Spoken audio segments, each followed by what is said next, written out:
South America. Good afternoon, Europe, and good evening, Asia and Australia.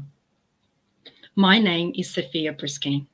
On behalf of our 5 initiating NGOs, it is my honor to welcome you to the 3rd session of the World Summit on combating and preventing forced organ harvesting from living people, particularly prisoners of conscience in China. Thank you for taking the time to join us today. Some have already been with us for the last 2 sessions, while others, this is your first time. Welcome to our distinguished speakers, our registered audience.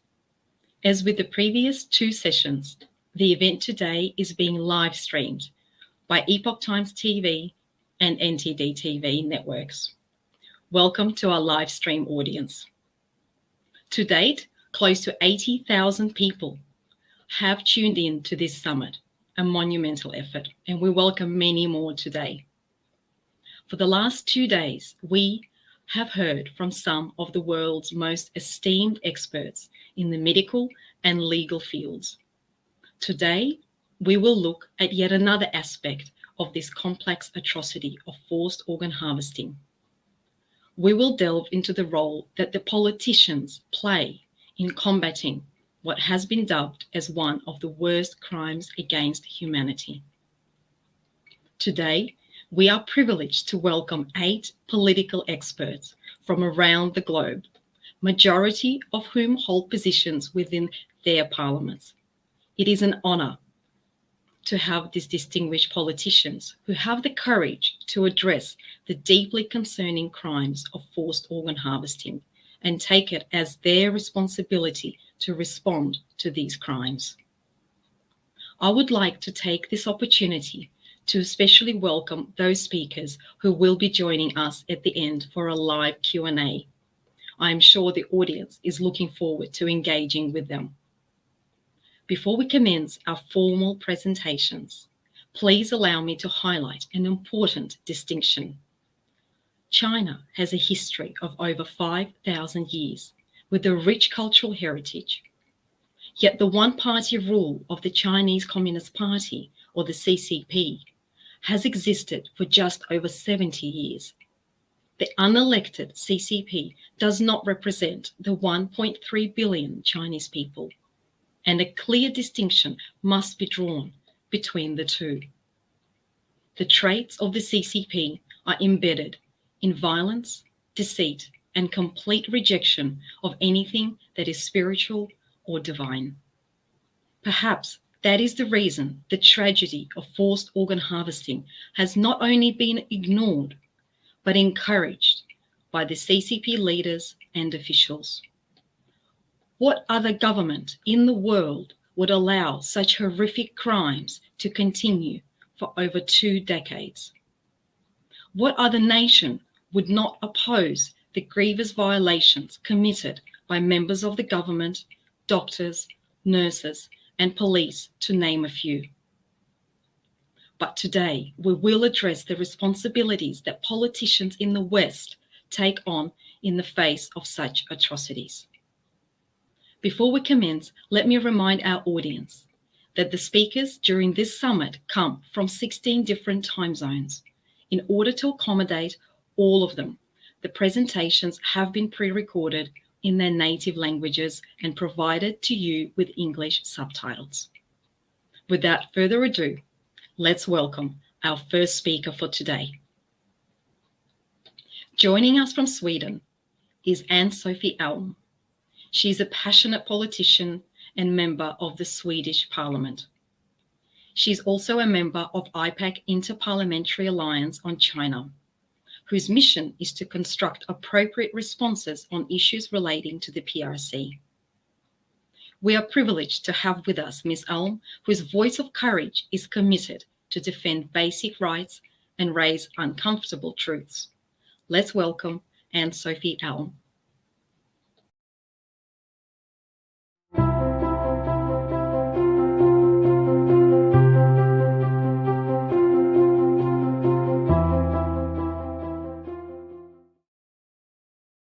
Varmt tack för att jag har givits tillfälle att tala för er. Mitt namn är Sophie Elm och jag är ledamot av Sveriges riksdag. Kina styrs av ett kommunistiskt parti som har en mörk och blodig historia. Kinas folk har levt i en förtryckande diktatur så länge att generationer som visste vad äkta frihet var har försvunnit. Och med dem så har kunskapen om de gamla kulturen och traditionerna försvunnit. Kina är numera en ekonomisk stormakt i världen och det kommunistiska partiet har uttalat att deras mål är världsherravälde. Det för därför ett tyst men effektfullt krig mot den fria delen av världen. Det är ett krig utan vapen, men de är beväpnade med pengar som vapen och köper upp kunskap och infrastruktur. Det är ett krig där den fria världens företag blir ekonomiskt beroende av de billigt framställda varorna och komponenterna från Kina. Det är ett krig där ekonomisk bestraffning slår hårt på de företag som ifrågasätter kommunismens brott mot mänskliga rättigheter.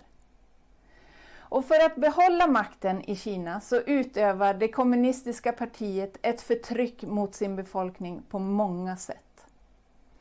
Rätten att tala fritt har sedan länge försvunnit. Rätten att tro på vad du vill finns inte. Och folket har endast censurerad information från resten av världen att tillgå. Oliktänkande förföljs och slängs i fängelse utan rättvisa rättegångar och de torteras tills att de ändrar åsikt. Det pågår ett folkmord med en obarmhärtig förföljelse av uigurier och av Falun Dafa-anhängare. Denna skräckfyllda förföljelse har pågått i decennier. Det är en skam att det fortfarande pågår. Jag vill också i sammanhanget nämna Gui Minhai, en svensk medborgare som kidnappades på en semesterresa i Thailand och sattes i fängelse i Kina utan rättvis rättegång. Ett totalitärt maktinnehav som det kommunistiska partiet i Kina administrerar och att köpa ut andra länders kompetens, det kostar stora pengar, många miljarder. Kanske är det därför som det fortfarande pågår illegala organtransplantationer av samvetsfångar i Kina, trots att det har blivit olagligt. Men organ från fångar som ofrivilliga donatorer är gratis och de kan säljas mycket, mycket dyrt. I västvärlden är det ont om transplantationsorgan. Köerna är livstidslånga och många är därför beredda att betala mycket stora summor för organ för att kunna överleva. I Kina däremot finns inga väntetider på organ. Man kan till och med ringa ett sjukhus och beställa ett hjärta på en tid som är bekväm och som passar med dina restider. Är man beredd att betala extra kan man till och med få ett extra hälsosamt organ. Till exempel ett färskt och friskt hjärta från en Falun Dafa-utövare. Det här gör mig illamående och djupt bedrövad att veta. Ingen dör naturligt med ett friskt hjärta på beställning. Jag har läst rapporten The China Tribunal i London. Jag har läst de fruktansvärda vittnesmålen från de fångar om deras övergrepp som har begåtts mot dem, som är helt omänskliga att tänka sig. Jag har läst vittnesmålen från fängelsevakter som ångrar sig djupt. Från anhöriga som inte fick veta och inte vet vad som har hänt deras familjemedlemmar. Och från kirurger som berättar om hur när de ska avlägsna organen så levde fången när skalpellen skulle sättas i kroppen. Jag har sett kartorna som visar de strategiskt byggda organtransplantationssjukhusen som ligger sida vid sida med fängelserna. Jag har läst den här rapporten och jag kommer aldrig att glömma. Och jag kommer aldrig att tystna. Världen måste få kunskap om de här grymma och ondskefulla brotten mot mänskliga rättigheter som det kommunistiska partiet i Kina utsätter sin befolkning för. Jag är endast en ledamot av Sveriges riksdag. Ensam kan jag inte göra någonting. Och ensam tror det kommunistiska partiet att jag kan bli tystad och försöker därför skrämmas till tystnad. Men det kan de inte. För jag är inte ensam. Sverige, liksom resten av världen, börjar vakna nu. Man vågar se verkligheten. Sveriges regering och riksdag, företag, näringsliv och befolkning börjar få upp ögonen för vad som händer i Kina. Och den här kunskapen, den växer för varje dag. Från land till land, från parlament till parlament och från medmänniska till medmänniska. Det är med kunskap som vi kan och ska förändra det här. Tillsammans så är vi starka och tillsammans kan vi förändra. Tillsammans kan vi stoppa denna illegala handel med organ som sker genom mord på samvetsfångar. Det är en skam att det fortfarande kan pågå. Jag uppmanar därför EU och USA och alla andra företrädare och samfund i den fria världen att stå upp för mänskliga rättigheter i Kina och stoppa den här illegala, omänskliga handeln av mänskliga organ från samvetsfångar i Kina.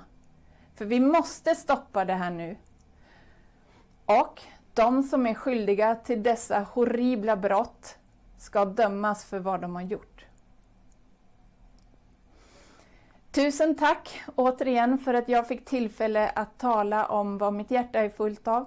Och mitt hjärtas tack för allt det arbete som ni lägger ner för att få ett stopp på denna olagliga organskörd i Kina.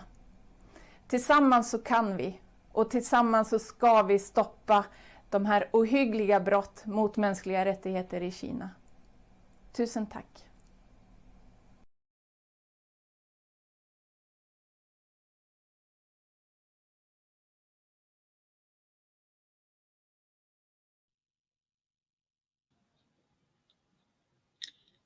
Thank you, Ms. Elm, for your passionate plea for the world to unite. It is my pleasure now to welcome our second speaker for today's session.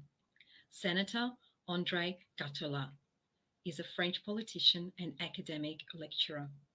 Since October 2011, he has been a member of the French Senate, currently serving as Vice Chair of the Foreign Affairs and Defence Committee, and also Vice Chair of the European Affairs. Since June 2020, he has become the co-chair of a newly formed global IPAC initiative. He is a man with too many credentials to list and brings a wealth of expertise. Let's hear what he has to say about the responsibilities and shortcomings in the Western nations.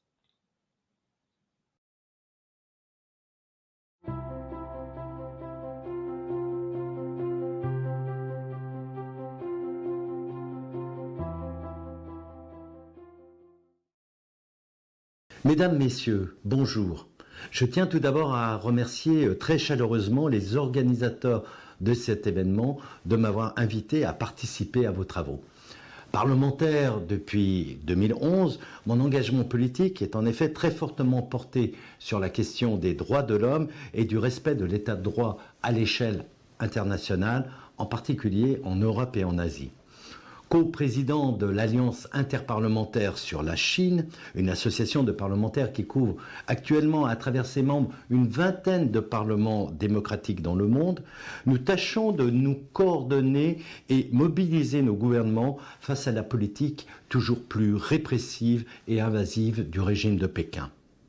Si en un an d'existence, nous avons déjà engrangé un certain nombre d'avancées significatives en réaction aux violations toujours plus flagrantes des droits de l'homme et du droit international par la Chine, force est de constater que nous peinons encore à nous mobiliser sur certaines questions disposant d'une moins grande visibilité au sein de l'opinion publique internationale.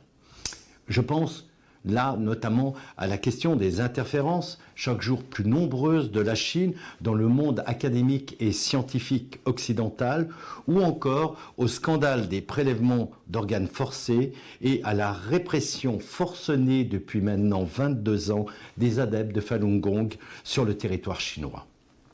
Concernant d'ailleurs ces deux derniers points, il faut reconnaître que la plupart des parlementaires sont encore trop mal informés sur l'ampleur terrible de ces phénomènes. C'est le cas notamment en France et je voudrais ici dans un premier temps exposer ce qui constitue à mon sens les principales raisons de cette méconnaissance. Tout d'abord, et c'est un euphémisme de le dire, le régime de Pékin impose une chape de plomb énorme sur ce sujet. Il est quasiment impossible de disposer de données précises sur l'ampleur du phénomène et de procéder à des enquêtes et des investigations indépendantes sur le terrain. Par ailleurs, lorsque l'on soulève la question des prélèvements d'organes forcés perpétrés en Chine, on court très rapidement le risque d'être immédiatement catalogué d'anticommunistes ou d'anti-chinois forcenés. À droite comme à gauche, toute une génération de responsables français a longtemps fait preuve d'une très grande mansuétude à l'égard de la Chine. La France du général de Gaulle a été un des premiers régimes occidentaux à reconnaître la Chine populaire et certains liens peu scrupuleux avec ce régime n'ont cessé de se renforcer depuis. Aujourd'hui encore, il est plus facile dans mon pays de dénoncer les camps d'internement russes que le laogai chinois. Dénoncer les prélèvements d'organes forcés en Chine, c'est bien évidemment s'exposer à des démentis à la fois cinglants et outragés, et parfois même à des menaces de rétorsion commerciale ou politique de la part de Pékin. D'où ce que j'appelle une effroyable diplomatie du silence qui n'est malheureusement loin de ne frapper que la France. Ensuite, pour une large majorité de Français, il s'agit là d'un enjeu vis-à-vis duquel il aurait délicat de se positionner.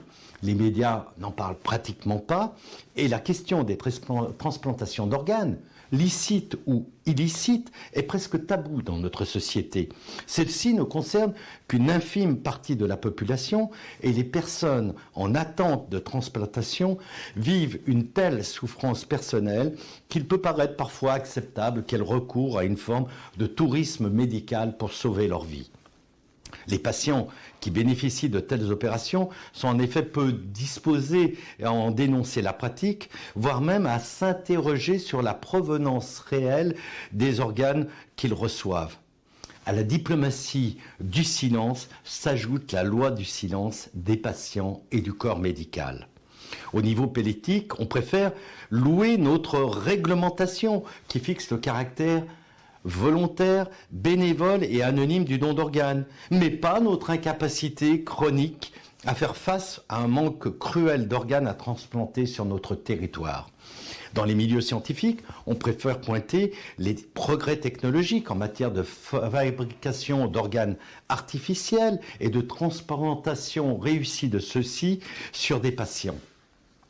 Enfin, le fait que les victimes de ces prélèvements forcés soient le plus souvent des adeptes de minorités religieuses, comme Falun Gong, présentés par le gouvernement chinois comme une secte, provoque toujours une méfiance au sein de notre population. Dans notre pays, où règne depuis plus d'un siècle une conception parfois assez intolérante de la laïcité, l'accusation de sectarisme sonne comme un anathème et conduit souvent à une fin de non-recevoir sans appel. Et ceci même si la mission interministérielle de vigilance de lutte contre les dérives sectaires en France a plusieurs fois indiqué déjà que le Falun Gong ne relève pas de cette catégorie sectaire. Pékin a joué un coup de maître en propagande pour couvrir le Falun Gong d'une image de personne infréquentable et par conséquent indéfendable. Personnellement, ce n'est qu'en 2018 que j'ai véritablement pris conscience de la gravité de la question suite à une très brillante intervention d'Alexis Génin au nom de DAFO lors d'un colloque que j'avais organisé au Sénat sur les nouveaux défis posés aux droits de l'homme. Nous avons alors commencé, Alexis Génin et moi-même, à échanger sur les voies politiques à mettre en œuvre pour lutter contre cette effroyable situation. Le travail d'un parlementaire face à un tel scandale qui appelle une révision de la législation, c'est d'abord de trouver ce qu'on appelle un véhicule législatif pour porter celle-ci. Bien sûr, il est toujours possible de déposer une proposition de loi sur le sujet. Mais en France, son parcours est long et particulièrement semé d'embûches dans le système institutionnel. Le pouvoir exécutif prédomine sur le Parlement, ce qui nous rend guère facile l'initiative parlementaire. Ma collègue députée, également d'ailleurs membre de l'IPAC, de l'Alliance interparlementaire sur la Chine, Frédéric Dumas, s'y est essayé en déposant en septembre 2020 à l'Assemblée nationale un texte visant à garantir le respect éthique du don d'organes par nos partenaires non européens. Son texte n'a malheureusement pas pu arriver en séance plénière, car lors de son examen en commission, celui-ci s'est vu dépouillé des 6 articles qu'il contenait. Le droit pénal français est en effet assez labyrinthique et le prétexte invoqué pour le rejet du texte portait sur des faiblesses techniques et sur l'inopérabilité juridique des mesures proposées. En octobre 2019, déjà, saisissant l'opportunité que constituait la loi de révision bioéthique en France, qui a lieu tous les 7 ans, nous avions, avec ma collègue députée Lauriane Rossi, fait paraître dans le quotidien Libération une tribune intitulée « La France doit s'engager contre le prélèvement forcé d'organes », afin précisément de donner plus de visibilité à cette question en amont de l'examen du texte qui allait arriver à l'Assemblée nationale. Pour cette occasion, les amendements que nous avons déposés, Lauriane Rossi et moi-même, ont tous été jugés irrecevables en commission. En dépit de cet échec, nous avons profité des débats pour dire notre étonnement quant à la non-signature par la France de la convention dite de Compostelle du Conseil de l'Europe, conclue le 25 mars 2015 contre le trafic d'organes humains, un texte qui comporte de nombreuses avancées pour le droit dans ce domaine. À force d'opiniâtreté, nous avons obtenu finalement l'engagement du gouvernement à signer enfin cette convention, ce qui fut formellement fait le 25 novembre 2019. Mais lors de cette signature, la France a émis 3 réserves en raison d'une particularité du droit pénal français qui restreint singulièrement les poursuites qui pourraient être engagées à l'encontre d'un pays tiers. Par ailleurs, vous savez, une convention n'entre en vigueur que lorsqu'elle est ratifiée par le Parlement, c'est-à-dire en France par les 2 chambres, l'Assemblée nationale et le Sénat. Là encore, nous n'avons eu cesse de réclamer son inscription à l'ordre du jour législatif par le gouvernement. J'ai très récemment obtenu l'assurance que cette convention sera soumise à ratification devant le Parlement à l'automne prochain.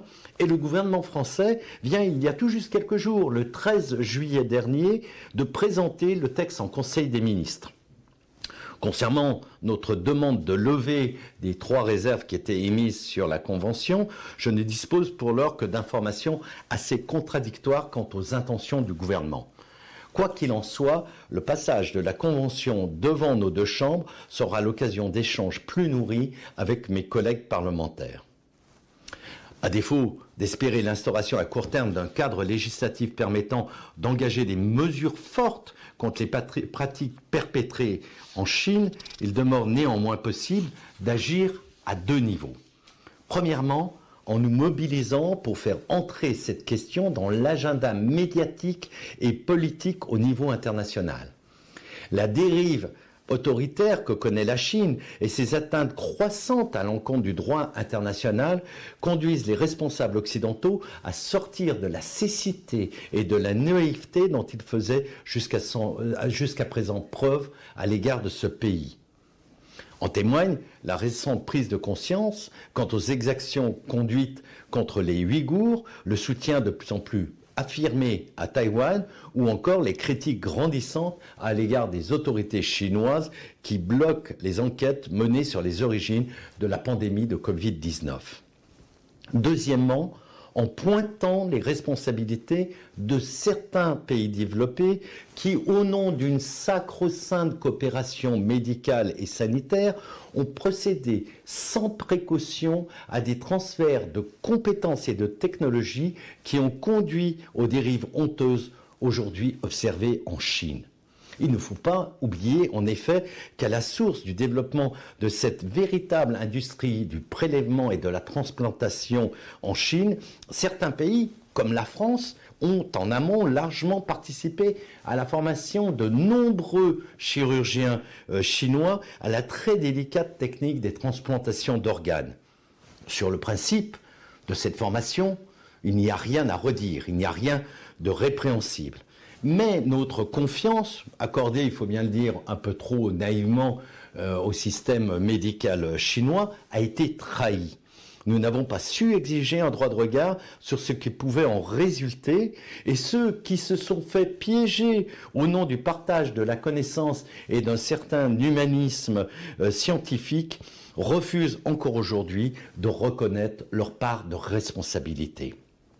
Pire, nous réitérons dans le temps les mêmes erreurs.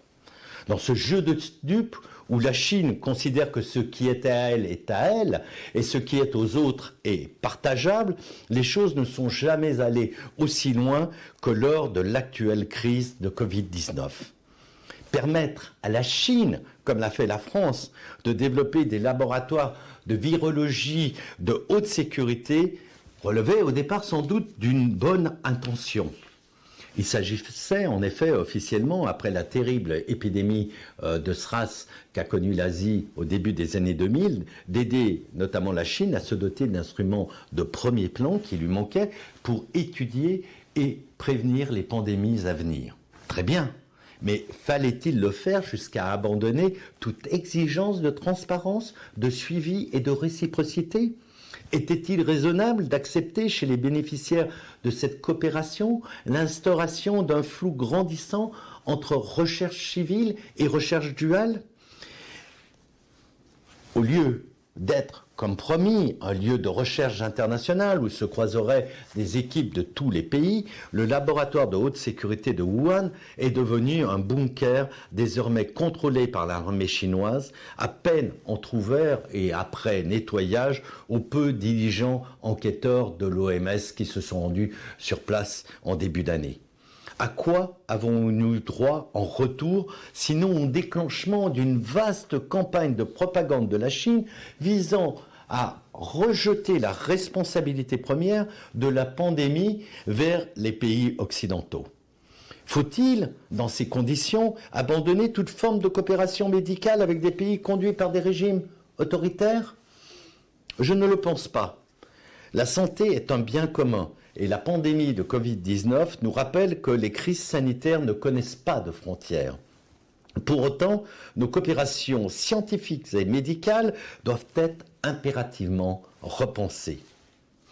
Les collaborations dans ces domaines soulèvent d'immenses questions éthiques et ne peuvent se faire que dans une logique de responsabilité, de réciprocité et d'exigence. Nous ne pouvons plus faire fi des principes qui régissent une coopération équilibrée, au premier rang desquels le principe de transparence entre partenaires et d'évaluation réciproque des process mis en œuvre et des usages faits des fruits du partage de la connaissance. Autrement dit, le droit au savoir doit impérativement passer par le droit de savoir. De la recherche fondamentale au développement industriel, en passant par la recherche appliquée, les risques de détournement ou d'accaparement des apports du partenariat sont nombreux. Ils appellent donc à la mise en œuvre d'un contrôle et d'une redevabilité permanente du contrat passé initialement. Ce renforcement des règles qui doivent encadrer la coopération médicale et sanitaire, c'est précisément la mission qui normalement devrait échoir à l'Organisation mondiale de la santé. Mais celle-ci ne semble pour l'instant que très peu susceptible de mener une telle initiative. Nous aurions néanmoins tort de baisser les bras. À défaut d'une initiative proprement internationale, il y a sans doute matière à agir au niveau de l'Union européenne. L'Amérique du Nord, ainsi que certains pays comme l'Australie, sont devenus beaucoup plus vigilants ces dernières années à l'égard des transferts de technologies et de coopération scientifique avec la Chine. En la matière, l'Europe n'en est qu'au balbutiement de la prudence et Pékin sait encore admirablement jouer des divergences d'approche et d'intérêts entre les États membres de l'Union.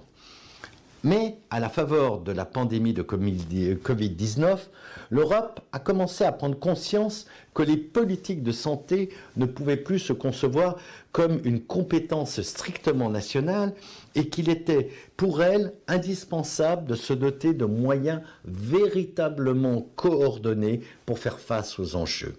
Une agence commune de recherche sur le modèle de la BARDA américaine a été créée.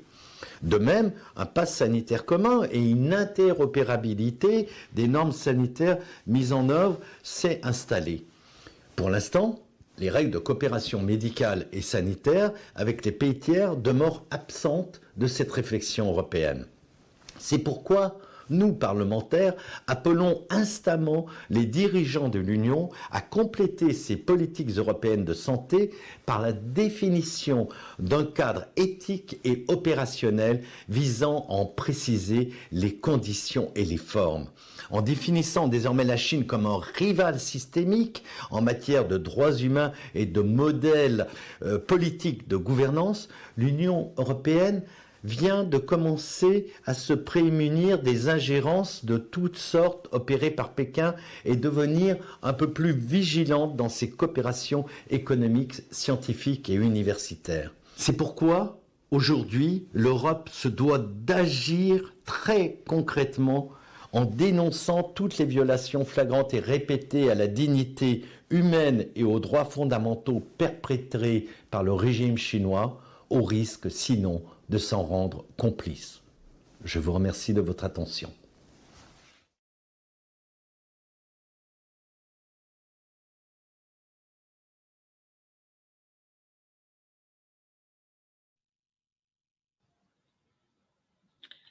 Thank you, Senator Gattala, for that insightful and very extensive analysis. Our next speaker is John Hoffman, Senator of the state of Minnesota in the United States. Senator Hoffman has the gift to get to the essence of a problem with just a few words. He is a passionate defender of our basic rights. Please join me in listening to Senator Hoffman's remarks.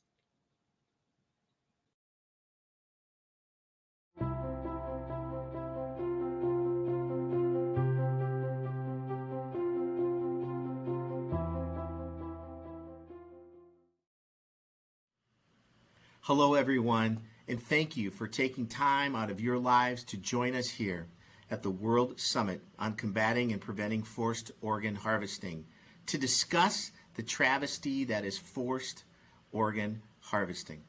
The World Summit on Combating and Preventing Forced Organ Harvesting brings together a coalition of international experts on human rights, religious freedom, and China's illicit transplantation practices.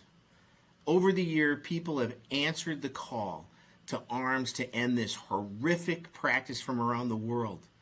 Leaders of all levels of government in every country have a responsibility to ensure such violations of human rights cease, and that everyone has the opportunity to live free of the terror that is forced, and that is part of forced organ harvesting. I want to thank Doctors Against Forced Organ Harvesting for putting together this event. Doctors Against Forced Organ Harvesting is a nonprofit organization founded by medical doctors in 2006. They work to provide the medical community and society with objective findings of unethical and illegal organ harvesting while protecting ethical standards to preserve human dignity. And that's what we're talking about, human dignity. When I was educated on this issue and what was happening, it took my core and it shook it. Forced organ harvesting is truly a monstrous practice that is difficult to conceive, even exists, until it is brought before you. The idea that there are those that take someone's life and treat them like parts for pay or favors still leaves me horrified. You know, in Minnesota, I've worked with fellow legislators to support a resolution calling on our nation to go and be opposed to these grievous violations of basic human rights. Those efforts have not succeeded yet, and it may be because of relationships with the perpetrator of this crime. That relationship has an economic tie with many nations that just some wish to treat gently. Those horrific actions exist in international and intentional silence so that a few know what is happening. However, as more information is carried forth by organizations like Doctors Against Forced Organ Harvesting, it will build a wave that cannot be stopped by financial interests, a wave that is about human dignity and human rights.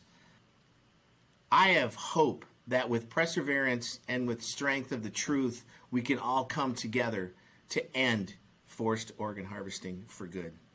And with that, thank you for making this issue light to the rest of the world. Let's keep that light focused, and let's keep working together to end this horrific crime. Thank you.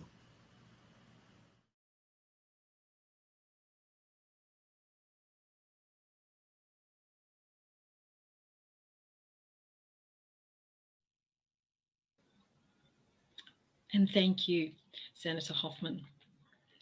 Next, from France, we have Françoise Hostelier. Madame Hostelier is a French politician, former Minister of Education, and twice elected as Deputy of the Nord.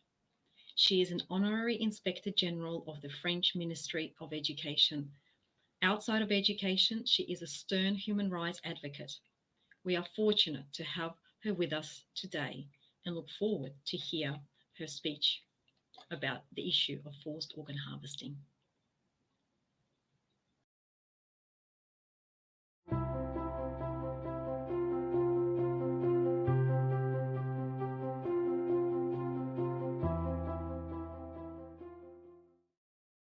Intervention de Françoise Hostelier sur le trafic de dons d'organes.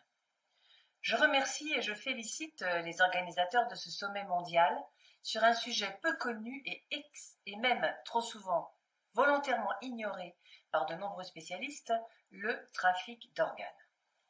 C'est un sujet qui malheureusement peut un jour concerner des personnes de notre entourage ou même notre propre personne. Je veux parler de la transplantation d'organes et du risque de se trouver pris dans un trafic sans le savoir. Nous sommes tous favorables au progrès de la médecine. Nous sommes souvent même ébahis par les performances médicales actuelles. Rappelons-nous, la première grève du cœur qui avait eu lieu en 1967, le 3 décembre 1967 en Afrique du Sud, avec le professeur Christian Barnard, suivie par celle du professeur Christian Cabrol en France le 27 avril 1968. Cela paraissait à l'époque une aventure incroyable. Maintenant, non seulement les greffes cardiaques se font couramment, mais on peut greffer pratiquement tout. Des visages, des utérus permettant des maternités, regreffer des membres sectionnés, etc. C'est l'aspect formidable des progrès de la science, mais c'est aussi le risque de la banalisation d'une pratique qui n'est pas anodine, parce qu'elle touche des interventions sur le corps humain qui dépassent le simple registre médical. Comme le disait Rabelais dans Pantagruel, « Science sans conscience n'est que ruine de l'âme ». Déjà, en 1532, les dérives possibles de la science interpellaient les écrivains et les philosophes. Que dirait-il aujourd'hui face au comportement de la Chine, surtout dans sa pratique du prélèvement forcé d'organes et des transplantations lucratives? Dans de nombreux pays, et notamment en France, il y a l'obligation de l'anonymat du don d'organes pour le receveur et l'impossibilité pour la famille du donneur de connaître la destination du don. Et de plus, la traçabilité médicale et éthique dans nos hôpitaux publics est telle qu'il est impossible que des organes issus de trafic puissent être implantés. Néanmoins, nous savons qu'il existe certaines pratiques parallèles, qu'il y a des réseaux mafieux et des chirurgiens peu scrupuleux. Cependant, nous avons des lois pour lutter contre ces pratiques et les médecins voyous sont sévèrement sanctionnés. Aussi, dans nos sociétés, basées sur le respect des valeurs humanistes, comment imaginer ce qui se passe en Chine? Comment imaginer que dans un pays, il puisse être organisé au plus haut niveau de l'État, des trafics d'organes à partir de personnes vivantes, évidemment non consentantes? Cela dépasse notre entendement, mais d'autres intervenants spécialistes de cet aspect le développeront. Ces faits sont connus depuis déjà les années 1990. À cette époque, effectivement, les prélèvements se faisaient sur les prisonniers politiques, condamnés à mort, après leur exécution. Mais au fur et à mesure des besoins en matière de transplantation, et surtout des avancées de la science et des multiples possibilités d'utilisation de matériel humain, il s'est avéré plus pratique d'avoir sous la main un cheptel humain vivant, en bonne santé et disponible pour des opérations très lucratives. Pour ce faire, il fallait trouver de nouveaux prisonniers politiques et surtout des personnes en bonne santé. C'est ainsi qu'en Chine, des personnes, sous prétexte qu'elles sont d'une autre ethnie que l'ethnie dominante, telles les Tibétains ou les Ouïghours, ou qu'elles ont des pratiques spirituelles contraires au communisme, telles les adeptes de Falun Gong, sont persécutées, emprisonnées, torturées et utilisées comme réservoir pour des prélèvements d'organes. Cela paraît monstrueux. On ne peut pas imaginer que des médecins soient capables de référencer des êtres humains par leurs caractéristiques sanguines et autres, et de les maintenir en réserve, c'est-à-dire en prison ou dans des camps, pour pouvoir prélever dans les meilleures conditions leurs organes à des fins de transplantation. Malgré les témoignages du personnel médical chinois ou de rescapés des camps, nous pourrions considérer néanmoins que nous, Français ou Européens, ne sommes pas concernés par ces atrocités. Mais détrompons-nous. La mondialisation, à tous les niveaux de nos sociétés, crée de telles interférences qu'il faut désormais faire preuve de la plus grande prudence et surtout établir des règles au niveau mondial pour mettre des garde-fous. Il faut aussi mettre en place des protections et des sanctions internationales qui les garantissent. Cependant, la première difficulté est d'identifier clairement les problèmes auxquels il faut faire face. Et je pense qu'il est nécessaire, tout d'abord, de faire un point sur la mentalité des dirigeants chinois et sur notre naïveté à leur égard. Nous, je veux dire les ressortissants des pays occidentaux, dont la France, et les dirigeants chinois, nous ne fonctionnons pas intellectuellement avec le même logiciel. La terrible épidémie du Covid-19 et le fait que nous ne saurons jamais la vérité sur son origine devrait contribuer à nous ouvrir un peu les yeux sur ces différences d'approche, même sur des sujets scientifiques. Un autre exemple du fait que nous n'avons pas les mêmes principes moraux avec les dirigeants chinois, la spoliation par la Chine des intérêts de nombreux États africains. Je citerai pour illustrer ce domaine la situation du Zimbabwe, petit État qui a été pendant des décennies dirigé par un dictateur, Robert Mugabe, qui a commis toutes les exactions possibles en matière de droits de l'homme et qui a ruiné son pays. En 2002 déjà, les Nations Unies décident de sanctions internationales contre des dirigeants du Zimbabwe. Mais la Chine met chaque fois son veto. Et de plus, elle construit dans ce pays diverses infrastructures et offre un prêt de 5,6 milliards de dollars, sans parler des cadeaux aux dirigeants politiques. Elle a ensuite largement contribué à l'élection de l'actuel président, Emerson Mnangagwa, qui avait bénéficié d'études universitaires en Chine. Le Zimbabwe possède des ressources minières en or, platine, chrome, diamants et sans doute aussi en métaux rares. Les investissements et les largesses de la Chine en prêts divers font que le pays lui sera redevable sur plusieurs générations.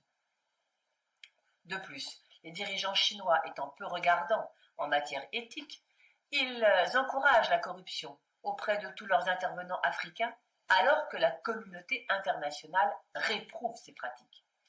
C'est ainsi qu'ils gangrènent de nombreux pays d'Afrique et créent une spoliation des intérêts des futures générations de ce continent. Il faut donc déjà avoir conscience du décalage de la perception des principes moraux et éthiques que nous avons avec les dirigeants chinois. En résumé, au niveau de nombreuses valeurs fondamentales qui sont pour nous des évidences, la liberté, le droit de penser et d'avoir ou non une religion, le droit d'être protégé et respecté dans son intégrité morale et physique, le droit de décider de son avenir. En fait, le respect de la Déclaration des droits de l'homme de 1948, tout cela ne concerne pas la Chine politique d'aujourd'hui. Cependant, la Chine est un partenaire économique incontournable, qui est de plus en plus performant dans de nombreux domaines scientifiques et qui met sous sa domination de plus en plus de territoires ou de pays. Le risque est grand, à partir d'échanges scientifiques ou économiques, pour nos chercheurs, nos médecins, nos laboratoires, nos industriels, nos étudiants, de se trouver complices des pratiques inhumaines et criminelles, contraires à toute éthique de leurs homologues chinois, mais sans en avoir conscience. Il faut ouvrir les yeux des communautés scientifiques sur ces risques. Il faut ouvrir les yeux du grand public et des médias sur ces pratiques de trafic d'organes ou d'éléments du corps humain, qui nous menacent sans que nous le sachions et sans que nous en ayons évalué les risques. C'est pourquoi j'approuve totalement l'initiative que vous menez. Il faut un texte international au plus haut niveau pour alerter, cadrer et sanctionner les actions médicales qui sont contraires aux règles essentielles de l'humanité, c'est-à-dire le droit à la vie et à son intégrité physique. J'ajouterai qu'il faut aussi faire connaître ces dérives dans les facultés de médecine, auprès des laboratoires de recherche médicale, auprès des associations qui accompagnent les dons d'organes. Parce que le don d'organes, pour sauver des vies, ne doit pas être dévoyé par des dirigeants politiques sans scrupules. Je vous remercie.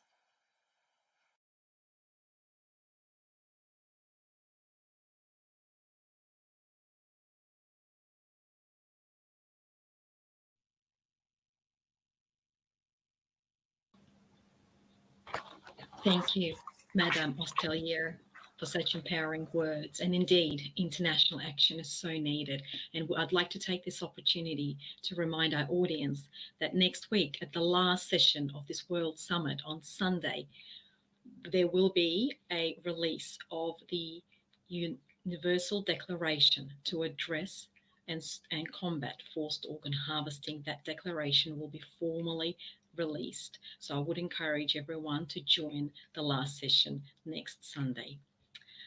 Our next speaker today is Steve Shabbat, Congressman in the United States House of Representatives. Congressman Shabbat has served in Congress for over 2 decades and is a staunch supporter of basic rights. As a member of the Committee on Foreign Affairs, he has previously spoken in hearings on the topic in the US Congress. We are grateful to have Congressman Shabbat here with us and look forward to hearing his insights on the topic.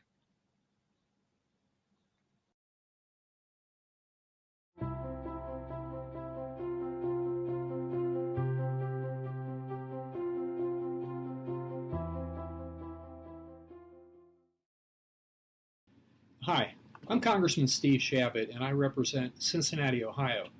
I'm honored to address the first World Summit on combating and preventing forced organ harvesting.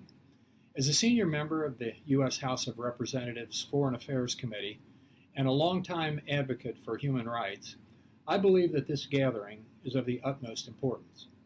Although many of us have been fighting the evil practice of forced organ harvesting for some time now, the public overall is mostly unaware of this horrific practice, much less that it occurs on a vast scale. By holding this conference, Doctors Against Forced Organ Harvesting and partners are bringing much needed public attention to too often unknown atrocity. I'd like to focus my remarks on the importance of bringing forced organ harvesting more into the public view.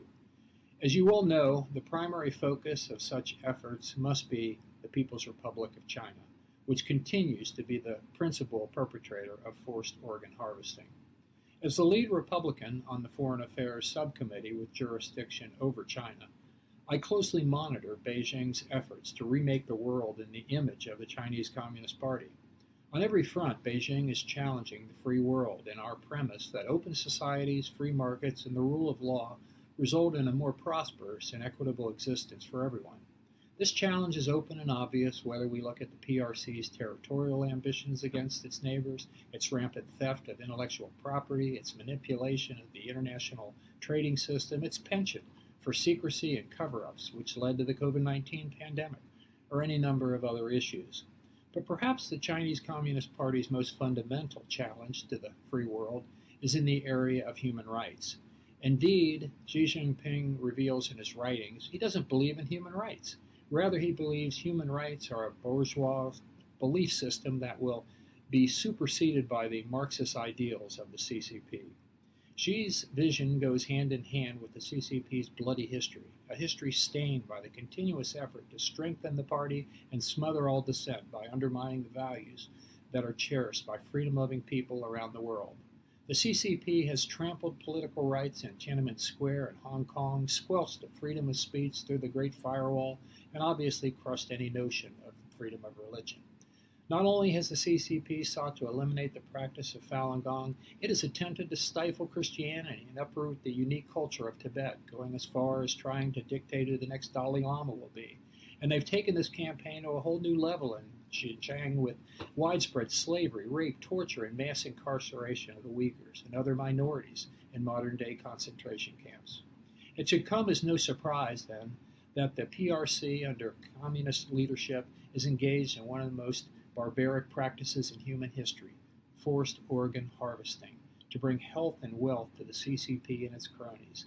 Sadly, the sheer scope and scale of the organ harvesting in China is truly breathtaking. According to well-known estimates, 60 to 100,000 organ transplants occur each year in the PRC, most of which are the result of forced organ harvesting. The principal source of the organs used in these transplants are Falun Gong practitioners.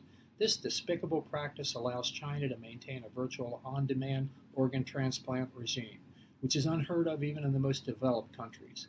In the face of this barbaric persecution, the number of Falun Gong practitioners has dwindled, and I'm afraid the CCP's next source of organs may be the Uyghurs. To some, this might sound too evil to be true. In fact, I'm afraid that that's what some of my colleagues in Congress think, which makes this event so important. Over the past several years, however, the evidence that has become increasingly clear that the PRC is engaged in state-sponsored organ harvesting. In 2019, the China Tribunal released its final judgment documenting widespread and systematic human rights abuses against the Falun Gong practitioners in China.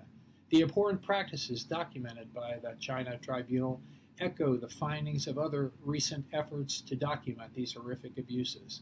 Taken together, these reports make clear that the CCP's view of human rights stands in direct opposition to nearly every other nation in the civilized world. Incredibly, the CCP believes that individuals exist to serve the state and the party. Therefore, the CCP has no concerns about harvesting organs from individuals who they deem undesirable despite each person's intrinsic right to life. Because the CCP's worldview is fundamentally at odds with that of the free world, they are trying to protect their values by undermining ours at every turn. This makes your participation at this conference all the more important, as your efforts will not only expose one of the world's most barbaric human rights abuses, but also help to reveal the true nature of the Chinese Communist Party. Let me leave you with this. A world that conforms to the values of the CCP is one in which those who don't toe the party line can be put in a concentration camp or have their organs harvested. That's a vision for a world that nobody wants to live in. And that's the vision of the world that we are all fighting against. Thank you.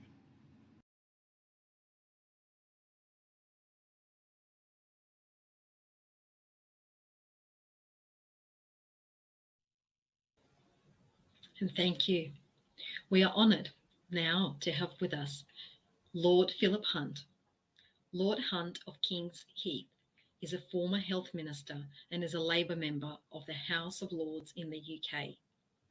Lord Hunt has already taken proactive steps to address forced organ harvesting within the UK parliamentary system by introducing bills to protect British citizens from being involved with forced organ harvesting. What future actions should be taken? Let's have a listen.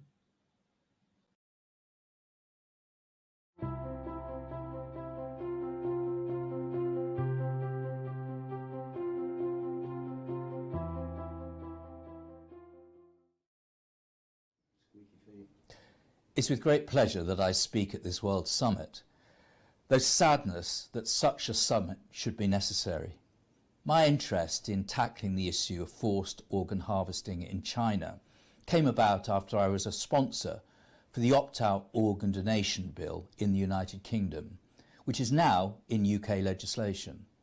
My viewpoint being that if we're to ask the UK public to have full confidence in an opt-out system, it's even more vital that there are the best ethics surrounding the change in the law. So when I first heard about forced organ harvesting in China, I was horrified. Organ donation is a precious act of saving a life, but forced organ harvesting is commercialised murder and without doubt amongst the worst of crimes. I've spoken out against forced organ harvesting many times in the House of Lords, and I'm pleased to say that a great number of my fellow peers have shown support on this issue. In January this year, after huge pressure from across the House, my amendment to the Medicines and Medical Devices Bill was the first piece of UK legislation to fight against forced organ harvesting by ensuring that no medicines in the UK could include human tissues from victims of forced organ harvesting. It was a small, but I think significant step in legislative change, but it's only the beginning of the work that we must do here in the UK to prevent complicity in this horrific crime, and my hope that it acts as a precedent for further action, both in this country and around the world. In the United Kingdom, I will continue to make this happen. In May this year, my private member's bill, Organ Tourism and Cadavers on Display Bill, was given its first reading. This bill serves to further protect UK citizens from complicity in forced organ harvesting by amending the Human Tissue Act in two ways. First, by ensuring UK citizens cannot travel to countries such as China for organ transplantation. Though the wording of the bill is not specific about the country, but it is specific about the restrictions that are based on ensuring appropriate consent, no coercion and no financial gain. Second, to put a stop to the dreadful travelling circus of body exhibitions which sources deceased bodies from China. I came from Birmingham in the United Kingdom. In 2018, an exhibition called Real Bodies by Imagine Exhibitions visited the National Exhibition Centre. It consisted of real corpses and body parts that had gone through a process of plastination, whereby silicone plastic is injected into the body tissue to create life mannequins or plastinated bodies. The exhibit advertised it as uses real human specimens that have been respectfully preserved to explore the complex inner workings of the human form in a refreshing and thought-provoking style. But dig a little deeper, and those deceased human bodies and body parts are unclaimed bodies with no identity documents or consent, sourced from Dalian Hoffman Biotech in Dalian, China. And the commercial exploitation of body parts in all its forms is unethical and unsavoury, and when it's combined with mass killing by an authoritarian state, we cannot stand by and do nothing. In 2019, the China Tribunal, led by Sir Geoffrey Nice QC, who is knighted for services to international criminal justice, stated that the tribunal's members are certain unanimously and sure beyond reasonable doubt that in China forced organ harvesting from prisoners of conscience have been practiced for a substantial period of time, involving a very substantial number of victims, and that Falun Gong practitioners have been one and probably the main source of organ supply. And that in regard to the Uyghurs, the tribunal had evidence of medical testing on a scale that could allow them, amongst other uses, to become an organ bank.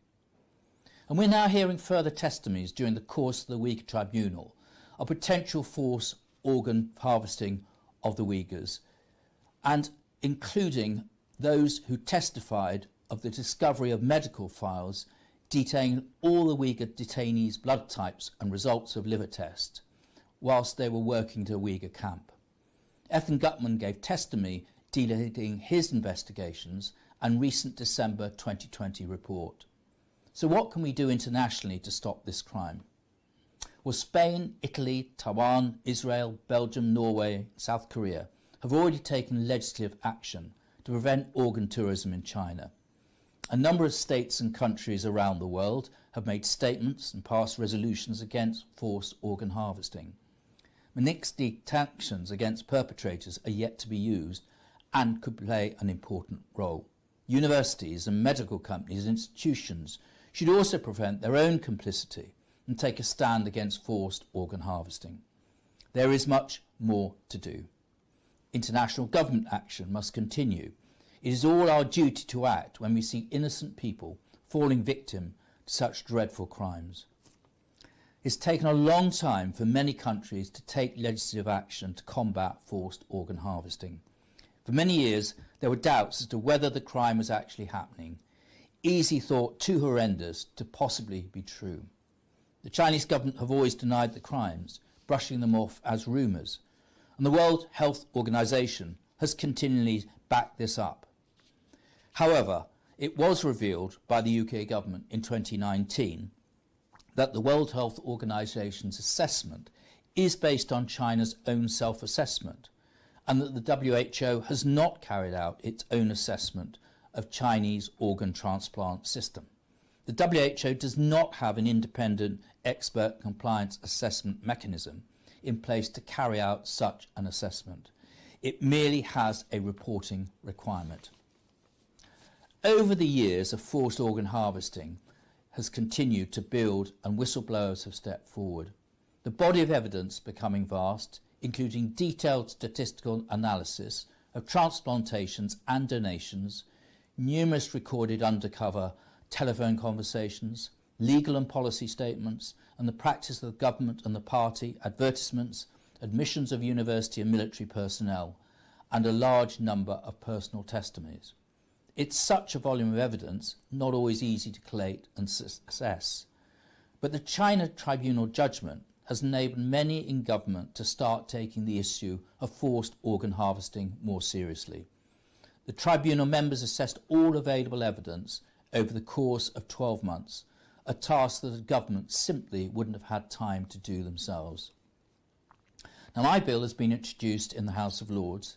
It still has a long way to go before potentially being passed. This is because private members' bills rarely have time during the session to pass through both houses, the Lords and the Commons. In fact, it's the third time my bill has been introduced to the House, as each new session the bill has to start again. So the best option is for our government to see that we give a huge amount of support to the bill and decide to write their own bill. Once the bill had government backing, it will go through its necessary proceedings far more smoothly. So it requires dedicated politicians with dedicated support from campaigners for legislative change to take place. I hope this event inspires many around the world to take positive action against this crime. Thank you.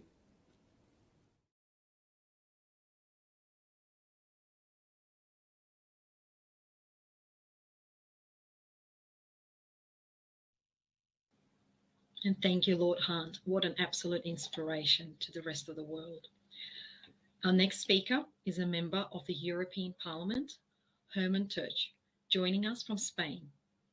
As a journalist, envoy, and foreign correspondent, he worked extensively in news media and received numerous awards, including the European Parliament's award. From journalism to politics, Mr. Tertsch is a passionate supporter of truth, and with his background in journalism, calls out things for what they are. His drive to make a difference continues to inspire. Let's now listen to our next speaker, Mr. Tertsch.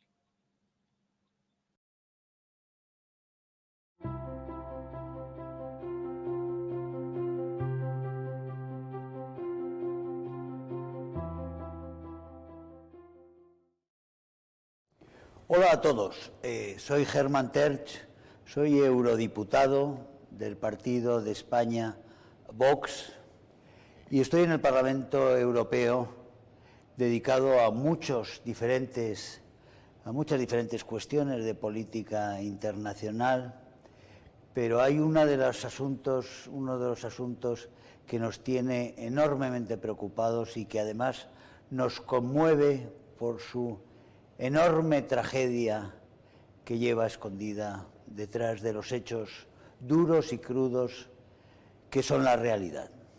Se trata de los trasplantes forzosos de órganos que sabemos se producen en China, se ejecutan en China bajo la dictadura del Partido Comunista Chino.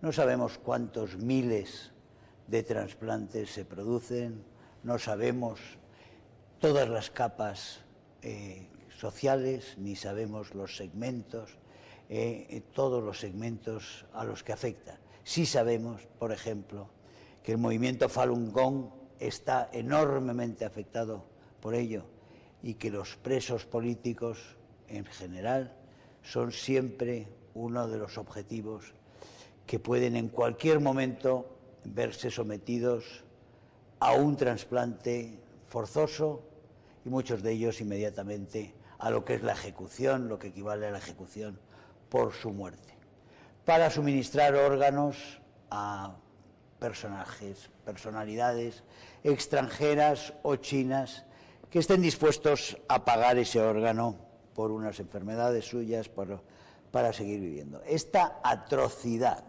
esta monstruosidad que se produce, que sabemos que se produce miles y miles de veces al año. Esa monstruosidad se produce en un país con el cual todos tenemos unas relaciones absolutamente normalizadas. Es más, con un país que tiene un jefe, un dictador, un jefe supremo de un partido comunista implacable, con una dictadura que no tolera ningún tipo de discrepancia, ni de oposición, ni de crítica libre, que no permite nada de esto y sin embargo tiene a un dictador, a Xi Jinping, que cuando va al foro de Davos, por ejemplo, al foro de las grandes compañías, los grandes protagonistas del capitalismo, se pliegan al dictador chino, aplauden al dictador chino por sus supuestas conquistas, por sus soluciones a los problemas actuales, sus soluciones eficaces, dicen, eficaces, soluciones a los problemas actuales desde una dictadura que desprecia absolutamente la vida humana, que desprecia toda libertad, que desprecia todo derecho, que desprecia la vida misma, como decimos, y que además se permite este terrible crimen que son los trasplantes forzosos. Hay que hacer algo contra esto, por supuesto que hay que hacer algo. ¿Por qué, sabiéndose esto, no se extiende, por qué las televisiones de todo el mundo no hacen programas sobre una monstruosidad de este calibre. Pues posiblemente porque haya unos pactos de silencio hoy en día en el mundo que son, muchos de ellos inconfesables, que permiten que unos crímenes reciban toda la atención y otros ninguno, o que el mismo crimen, o que un delito, o que quizá una falta en un político determinado sea considerado un crimen terrorífico, y esa misma falta, o esa falta mucho más grave, en otro político de otro signo, es considerado una falta muy leve y absolutamente perdonable. Los criterios del mundo mediático que tiene la hegemonía en la comunicación en el mundo son unos criterios que siempre realmente están definidos en los últimos 50 años crecientemente en una dirección, y es esa dirección que trata de forma tan benévola los crímenes que se producen en la dictadura china, en esa dictadura, ese control. La última vez que realmente se informó de forma justificada, de forma correcta, de forma honrada, no por parte de todos, por supuesto, pero por parte de muchos, fue en aquel 89, el 4 de junio del 89, cuando en Tiananmen se produce aquella terrorífica matanza donde miles de estudiantes son masacrados por los tanques, cuando pedían libertad y pedían derechos y querían una vida digna y libertad de expresión y libertad individual. Los mataron, cayó una plancha de acero prácticamente sobre la información, sobre la suerte de todos ellos, sobre la suerte de aquel héroe chino anónimo que se puso enfrente de la columna de los tanques y que todos tenemos aún hoy en la retina. Pues incluso esas imágenes han ido desapareciendo de las redes y han ido desapareciendo no solo de las redes chinas, donde no se encuentra nada respecto a la tragedia de hace 33 años ahora, sino 32 años, pero también en los medios occidentales, por deseo chino o por deseo de tantos socios de China como tenemos, entre esos que aplauden en Davos, con aquellos que le aplauden a Xi Jinping, los grandes colosos del Big Tech, de las grandes tecnológicas, de las grandes redes, todos sabemos sus nombres, porque todos ellos son tan displicentes, porque son tan displicentes frente a las denuncias y son tan obsequiosos hacia el régimen comunista chino, porque fabrican allí mucho, porque tienen muchas relaciones económicas, o porque admiran el modelo, porque quieren aplicar un modelo parecido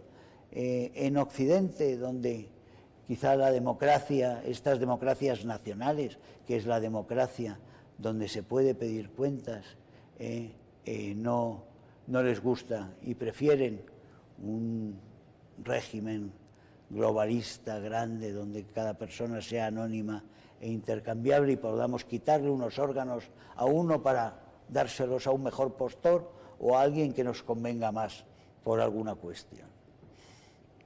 Esa es una gran pregunta. ¿Son solo considerandos económicos, de intereses económicos inmediatos, los que llevan a esas élites occidentales a la complicidad con el Partido Comunista Chino, con el régimen de la República Popular China, para ocultar la monstruosidad de los trasplantes?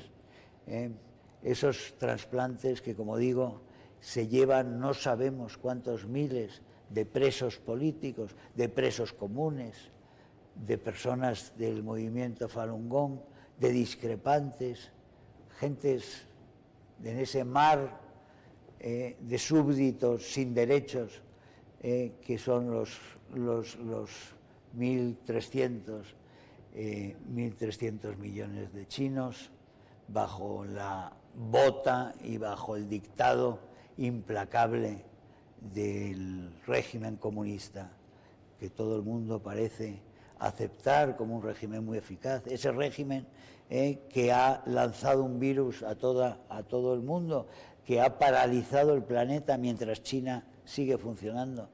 Ha tenido a todas las grandes potencias económicas rivales paralizadas mientras China seguía creciendo, pero no se podía sospechar, no dejaban sospechar de China. Estamos en una situación llena de incertidumbres en el mundo, pero hay una serie de certezas que tenemos siempre que tener muy claras si queremos mantener nuestra aspiración a una vida digna. Y es que tenemos que luchar contra la crueldad y contra injusticias como es esa monstruosidad de los trasplantes forzosos. Tenemos que luchar, sea quien sea el que los perpetra. Tenemos que unirnos para levantar la voz y decirle a la República Popular China, decirle al dictador chino y decirle a todos los aliados de este dictador chino que es intolerable y que basta ya. Muchas gracias a todos.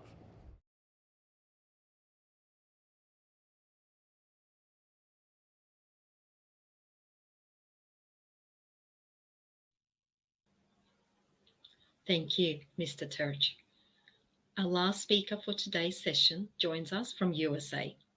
General Robert Spalding is a former China strategist at the Pentagon, as well as a senior defense official and defense attaché to China. He earned his doctorate in economics and mathematics from the University of Missouri and is fluent in Mandarin. A truly impressive career and expertise. He has a very broad grasp on the political spectrum, soft power play, and hard diplomacy.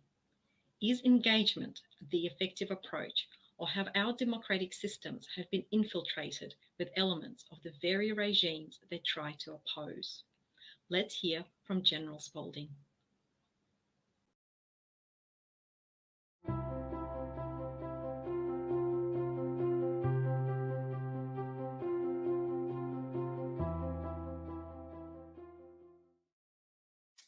Greetings. It's an honor to be able to address you here today.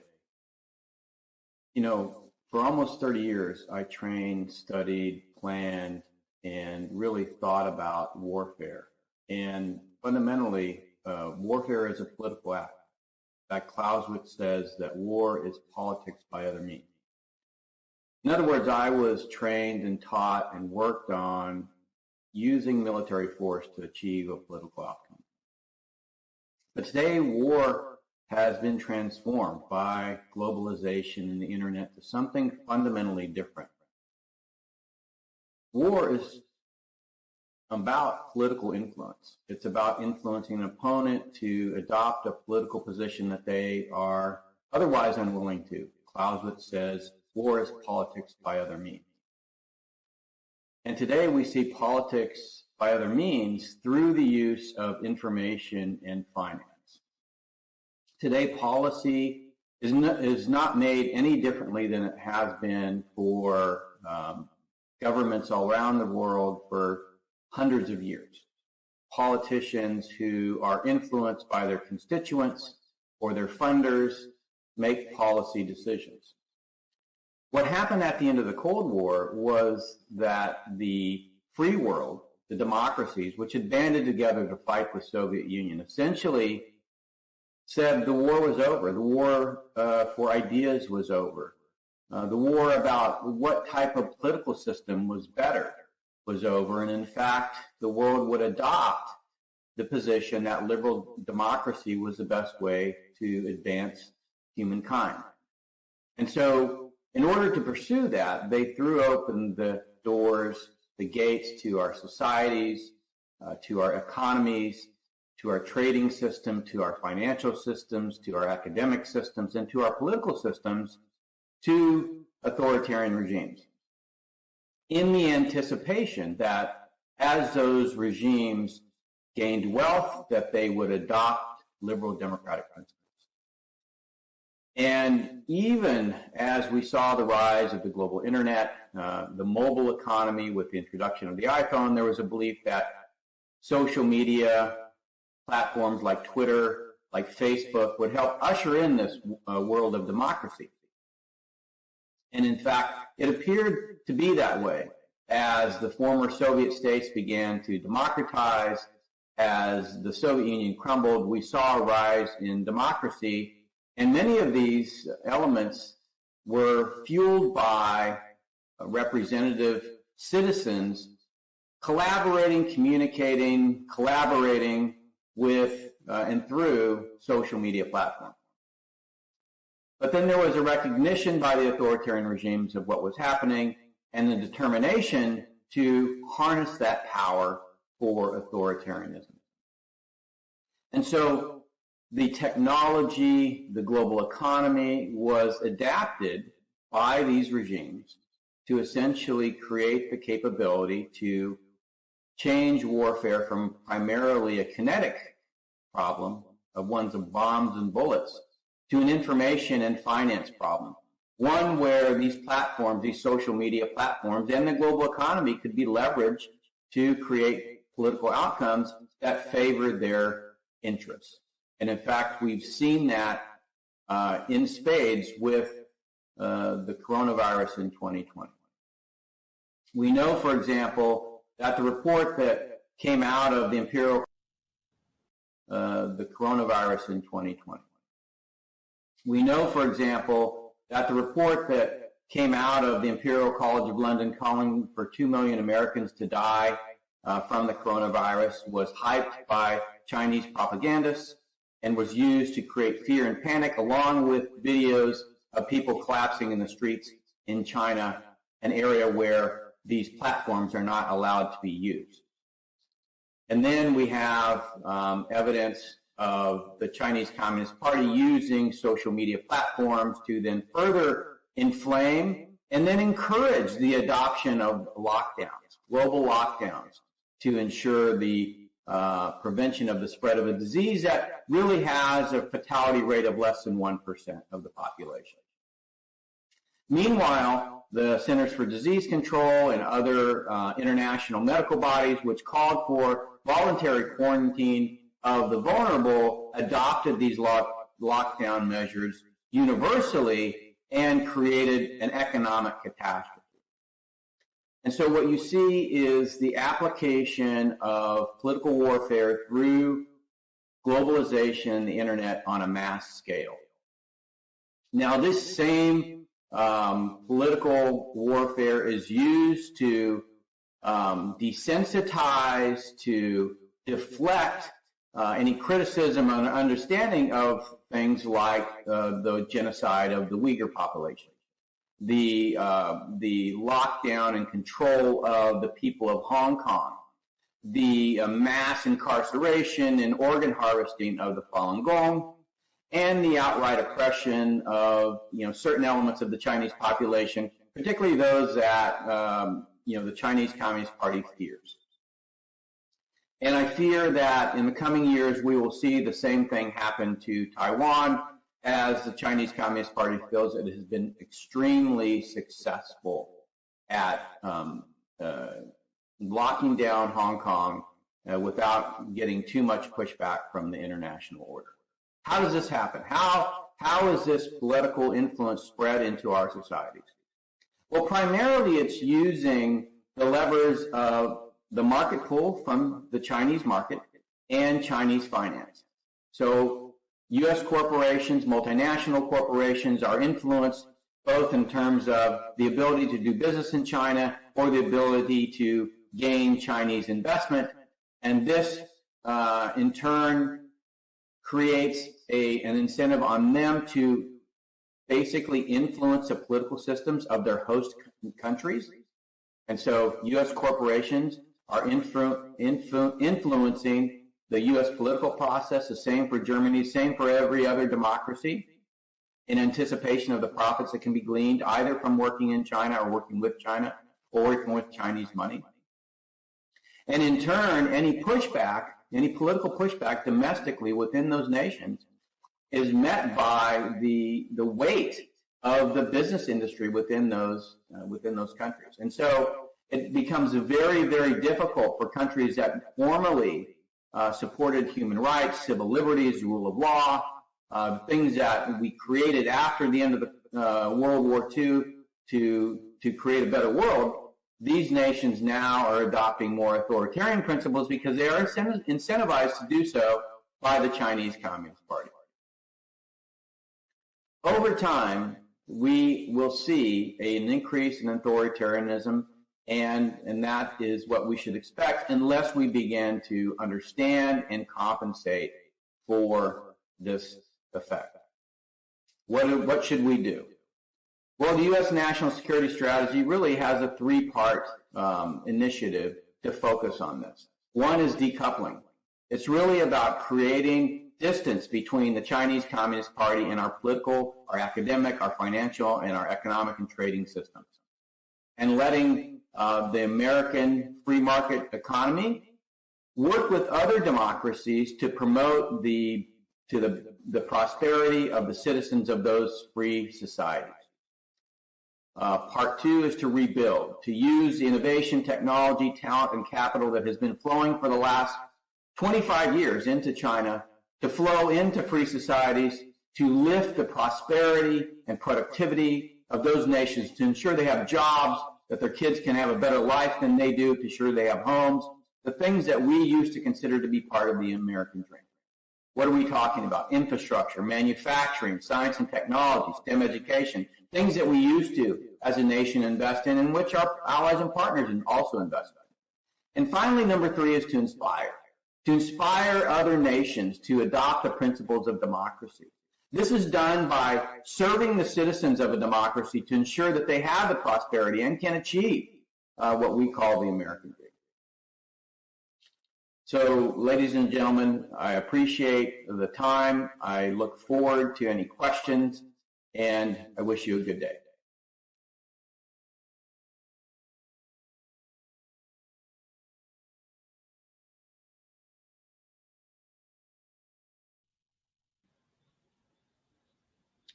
Thank you, General Spalding. Today's session has been a true inspiration as we listened to so many distinguished politicians from across the world. We also witnessed how these leaders tackled the problem that China's forced organ harvesting imposes on the Western system. And this brings us to the end of the formal presentations for today. Thank you very much to all our distinguished presenters. What an incredible array of perspectives that we heard today. In a moment, we will be transitioning to our private Q&A session where our registered attendees will be able to post questions. I would like to take this moment to acknowledge the 5 NGOs who created this World Summit: CAP, Freedom of Conscience, Doctors Against Forced Organ Harvesting, Korea Association for Ethical Organ Transplants, Taiwan Association for International Care of Organ Transplants, and the Transplant Tourism Research Association. These 5 organizations are united by the wish to end the crime of forced organ harvesting from living people. I would also like to remind everyone of the important announcement that will take place at the end of Session 6 next Sunday. The details of the new Universal Declaration Against Forced Organ Harvesting will be announced. We encourage everyone not to miss out that session next Sunday, September 26. Now it is time to say farewell and thank you to our live stream audience. To participate in the Q&A of any of our World Summit sessions, you may register on our website. Please don't forget there are 3 more sessions coming up with many more experts sharing their insights with us.